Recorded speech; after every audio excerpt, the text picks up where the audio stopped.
A week is a long time in politics, as the saying goes, but in this fitful Republican primary election season, it can turn into what feels like an age. This time last week, Newt Gingrich was the triumphant insurgent candidate, having swept the stakes in South Carolina. Now, just a week later, Mitt Romney has won a convincing victory in the much larger state of Florida, gathering almost as much as the other three contenders combined, and once again looks like being the Republican prohibitive front-runner. So does Romney's Florida victory show that the Republican establishment's regained control over the party? Well, not really. Here are three reasons for thinking that Romney still has a long way to go, if ever, before he can command the loyalty of the conservative base. First, Mitt Romney is blessed with a fairly weak field of opposition. None of the big names, such as Jeb Bush of Florida or Mitch Daniels of Indiana, wanted to get involved in this race. And so at the end of the day, Mitt Romney was left to battle it out with Newt Gingrich, the former speaker, whose increasingly bizarre comments on the campaign trail in Florida last week caused many to ask whether he was losing touch with reality. In an era where there's strong grassroots backlash against fiscal spending and deficits, Gingrich rather bizarrely chose to focus his campaign on his moonshot, promising to build a moon colony up on the moon by the end of his second term. Ground control to Major Newt.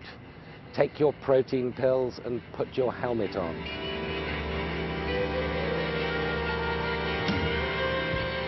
So with opponents like these, who needs endorsements? And I need your help. Second, there are still 46 states left to contest. Only 5% of the delegates have so far been selected.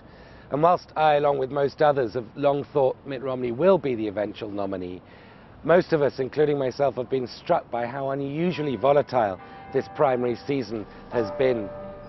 Romney faces plain sailing in a number of caucuses and primaries through the month of February, a very quiet month before Super Tuesday in early March, but that leaves a lot of time and space for his opponents to still tear him down. Whilst Newt Gingrich might be sitting up there in the proverbial tin can, Mitt Romney is still in many ways a sitting duck.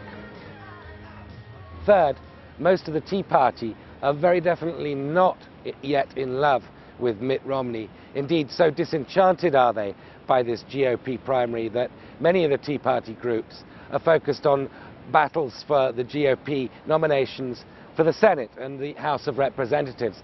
Earlier today, here in Washington, D.C., I spoke to Matt Kibbe, president of Freedom Works, one of the largest Tea Party groups, and he said that Romney was very much the establishment candidate, not the kind of thing the Tea Party are looking for at all.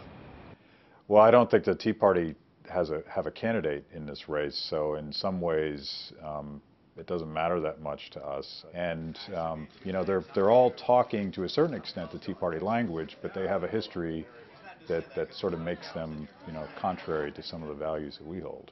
So right now, I think Tea Partiers are choosing between who they think is most electable. It's not a question of who they like so much, because they all are committed to defeating Barack Obama. I hear that again and again and again, and they might make a pragmatic decision at the poll to vote for Mitt Romney over Barack Obama, but that doesn't mean that Mitt Romney is a Tea Party candidate. It's just the poverty of choice. Yeah.